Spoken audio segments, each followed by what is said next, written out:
रामकृष्ण हरी विठ्ठल केशव. पुरुषामध्ये नपुसंकत्व किंवा पुरुषामध्ये वीर्य काउंट किंवा वीर्यामधील स्पर्मचा काउंट, त्या स्पर्मची मॉर्टॅलिटी म्हणजे मुवमेंट ही वाढवण्यासाठी अनेक जणांचे फोन आहेत दररोज, कमीत कमी 10 ते 12 उपाय मी अगोदर सांगितलेत, 5-6 उपाय सांगितले. परंतु तरी आणखीन माझ्याकडं अनेक उपाय असल्यामुळे मी हा उपाय सर्वांसाठी, अगदी गोरगरिबांसाठी, सर्व व्यक्तींसाठी, ते काय खातात हे महत्त्वाचं नाही, फक्त त्यांना मूल होणं आवश्यक आहे. तर प्रथम स्पर्म काउंट वाढण्यासाठी किंवा वीर्य पातळ असतं, हे वीर्य घट्ट होण्यासाठी, म्हणजे याच्यामध्ये शुक्रजंतू किंवा शुक्रस्पेसी, त्यालाच स्पर्म म्हणतो आपण, हे वाढण्यासाठी हे जे प्रयोग आहेत मी सांगतोय पुढे प्रयोग, हे प्रयोग तुम्ही 3 महिने करायचे, बरोबर 3 महिने. कुठलाही प्रयोग हा आयुर्वेदिक असेल तर इथे आज खाल्ले की उद्या लगे परिणाम होणार नाही, नीट लक्ष द्या. त्यासाठी साधं सोपं मी एक झाड सांगतोय आणि त्या झाडाच्या अवयवाचा कसा वापर करायचा तोही सांगतोय.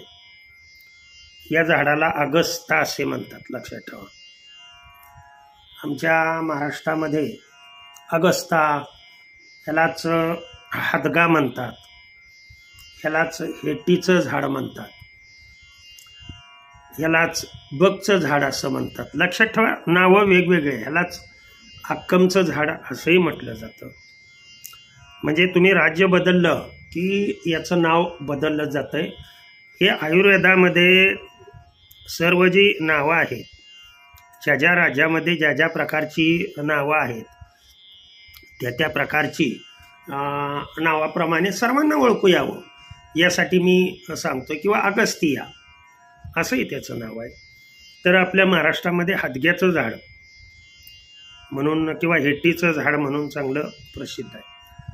तर पहिली महत्त्वाची गोष्ट काय करायची पहा, हादग्याच्या पानाचा, कशाचा सांगतोय मी, हादग्याच्या पानाचा 1 कप रस, तो रस काढताना पानं स्वच्छ मिठाच्या पाण्याने धुवायची, पुन्हा साध्या पाण्याने धुवायची आणि मग त्याचा रस काढायचा. हादग्याच्या पानाचा रस आता आम्ही हा शेळ्यांसाठी वापरतो, आहारामध्येही याचा उपयोग करतो. हादग्याच्या पानाची भाजी चांगली होते, लक्षात ठेवा. म्हणजे जे खेडेगावात राहणारे लोक आहेत त्यांना फक्त फुलांची माहिती माहीत आहे, परंतु हा हादग्याच्या पानाचा रस तुम्ही खाल्ला की लक्षात ठेवा, तुमच्या शरीरावर जी अतिरिक्त चरबी आहे ही तुमची चरबी पूर्णपणे कमी होऊन स्पर्म काउंट वाढण्यासाठी कशी मदत होते आणि त्यासाठी काय करायचं. तर दररोज सायंकाळी हादग्याला फुलं येतात, या फुलाची भाजी, हादग्याच्या फुलाची भाजी. आता बऱ्याच सिटीमध्ये राहणाऱ्या लोकांनी हे हादगा म्हणजे काय, ह्याची फुलं असतात काय, आणि ह्या फुलांची भाजी केली जाते. त्याच्यामध्ये जे विकणारे आहे त्यालाच विचारायचं, त्याच्यामध्ये एक कोंबडा असतो, कोंबडा तेवढा काढून टाकला की भाजी जर केली तर जे माशामध्ये तुम्हाला सर्व जीवनसत्व मिळतात, लक्षात ठेवा. ती जीवनसत्व म्हणजे सॅल्मन मासा असेल, मासे अनेक प्रकारचे आहेत, ज्या माशामध्ये हाडाचं प्रमाण कमी आहे असे मासे आणि जे मांसाहारी आहेत त्यांच्यासाठी सांगतो. आणि जे शाकाहारी आहेत त्यांनी हे हादग्याची फुलं दररोज सायंकाळच्या जेवणामध्ये, सकाळच्या जेवणामध्ये, सायंकाळच्या जेवणामध्ये 1 महिना ते 2 महिने खावा. आलं का लक्षात? 3 महिने खाल्ल्यानंतर तुमचा स्पर्म काउंट नील असलेला मॅक्झिमम लेवलपर्यंत पोहोचेल, लक्षात ठेवा. कारण सप्तधातूपैकी वीर्य हा धातू जो आहे तो तयार होण्यासाठी कमीत कमी 40 दिवस लागतात. हे तुम्ही म्हणसाल की सर 5 दिवस केला उपाय, कुठलेही आयुर्वेदिक उपाय हे कंटिन्युअसली करायचे असतात. आणि इथं उतावळं होऊन चालत नाही. महत्त्वाची गोष्ट, उतावळं होऊन अजिबात चालत नाही. हे आयुर्वेदिक औषधं विशिष्ट अशी सिक्वेन्सनी घ्यावी लागतात, दररोजच्या दररोज घ्यावी लागतात.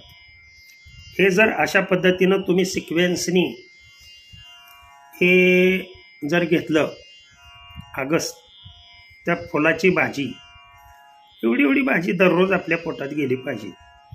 मग बाकीचं जेवण तुम्ही कसंही करू शकता. मात्र ही भाजी खात असताना माशासारखी लागते म्हणून सांगितलं.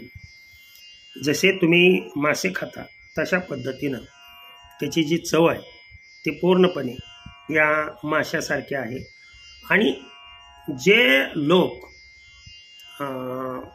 म्हणजे मच्छी खात नाहीत किंवा जे लोक मांसाहारी नाहीत त्यांच्यासाठी हा अतिशय योग्य उपचार आहे.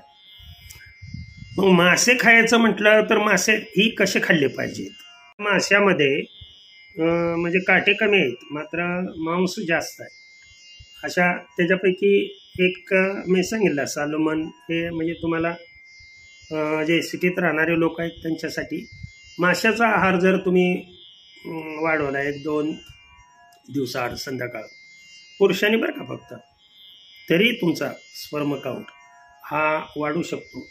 आणि तुम्हाला पुढे जाऊन सांगतो मी, जर यातूनही काही नाही फरक पडला, अपत्य होत नसेल, PCODचा प्रॉब्लेम असेल, PCOSचा प्रॉब्लेम असेल, मासिक पाळी रेग्युलर येत नसेल, तर मी सांगितलंच की तुम्ही मला फोन करा. आलं का लक्षात? हे अगदी साधा सोपा उपाय. इथं येऊन तुम्हाला निश्चित कशाचा प्रॉब्लेम आहे, दोघांचे रिपोर्ट पाहून तुम्हाला कोणत्या फूडची गरज आहे ते फूड इथं मी तयार करून तुम्हाला औषधं देत असतो. मात्र अपत्य तुम्हाला झाली पाहिजेत हे त्याच्या पाठीमागं फुल माझं टार्गेट असतं. तर हे उपाय तुम्ही सर्वसाधारण ज्यांच्याकडं आहेत, ज्यांना यायचं नाही किंवा भेटायची आवश्यकता नाही, त्या व्यक्तींनी तुम्ही घरच्या घरी हा प्रयोग करू शकता. झालेली सेवा भगवंत चरणी अर्पण करतो आणि सेवेला पूर्ण विराम देतो. पुंडलिक वरदार विठ्ठल श्री ज्ञानदेव तुकाराम. पंढरीनाथ भगवान की जय. अवधूत चिंतन श्री गुरुदेव दत्ता. विठला विठला विठला विठला विठला विठला.